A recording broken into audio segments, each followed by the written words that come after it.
আরে কে আপনি? উঠুন এখান থেকে। এই উঠো এখান থেকে, উঠো। আরে বেবি, বেবি তুমি কতটা সুন্দর, আর তোমার চুলের কাটিংটা না আরো বেশি সুন্দর। আরে কে আপনি? আমার সাথে এরকম কেন করতেছেন? হ্যাঁ, জান এখান থেকে।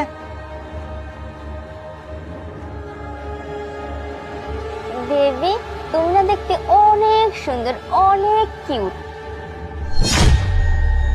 আরে জান এখান থেকে। বেয়াদব মহিলা কথা বলতেছেন শুধু। জান কি ব্যাপার? আমার মোবাইল কোথায় গেল? ওই মেয়েটাকে, নিশ্চয়ই ওই মেয়েটার কাছে মোবাইল আছে। এই শুনুন, আপনি এদিকে ঘুরেন, দেন আমার ফোন দেন। এই যে আপনি আমার ফোন টিপতেছেন। এই কি হলো, কথা যাচ্ছে না? এই মোবাইল দেন। আরে শান্তা, তুমি তুমি এখানে?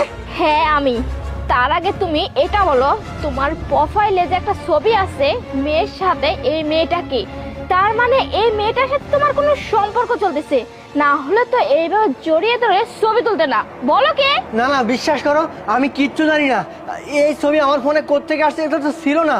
আর তুমি এইভাবে এইসব ড্রেস পরে আমার ফোনটা কেন নিয়ে এসছো? তোমাকে হাতে নাতে ধরার জন্য আমি আর আমার বান্ধবী এই প্ল্যানটা করছি। আর তুমি তুমি তার মানে অন্য মেয়ের সাথে সম্পর্ক চালাচ্ছ? না না, বিশ্বাস করো। তোমার সাথে তো আর আমি থাকবো না। আজকে আমি সব হাতে নাতে প্রমাণ পেয়ে গেছি। নাও তোমার ফোনটা। আর আমি তোমাকে আজকে দিনের মধ্যে ডিভোর্স দিয়ে দিব। তোমার সাথে আমি আর সংসার করতেছি না। লিমা চল। আরে বান্ধবী কাজ হয়ে গেছে, চল তাড়াতাড়ি। চিয়ার্স। বান্ধবী, নাটকটা কেমন হয়েছে? আমার স্বামী তো কোনো কিছু বুঝতেই পারেনি। এখন ওর যত সয় সম্পত্তি, টাকা পয়সা আছে, সব কিছু আমার নামে হয়ে যাবে। আর ওকে আমি ডিভোর্স দিয়ে দিব। তারপর শুধুমাত্র এনজয় আর এনজয় করব। হ্যাঁ হ্যাঁ বান্ধবী, তুই না একদম ঠিক কথা বলছিস। শোন, তুই আমাকে বলেছিলি না যে সিঙ্গাপুরের ট্রিপ দিতে নিয়ে যাবি, সেটা কিন্তু মিস করবি না। হ্যাঁ হ্যাঁ অবশ্যই। তাই না?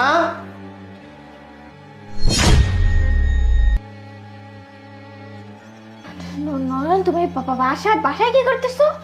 কেন? তুমি আমাকে ডিভোর্স দিবে, আমার সয় সম্পত্তি সবকিছু লিখে নিবে, আর আমি তা করতে পারবো না? শুনতে পাচ্ছ? পুলিশ। পুলিশ কি করবে? হ্যাঁ, পুলিশ পুরো বাড়িটা ঘেরাও করে ফেলছে। আমি আসার সময় আমার সাথে করে পুলিশ নিয়ে আসছি। শুনতে পাচ্ছ পুলিশের গাড়ি হর্নটা? পুলিশ দিয়ে কি হবে? অন্যায় তো তুমি করছো। তুমি মেয়ে মানুষের সাথে সম্পর্ক করছো, তারপর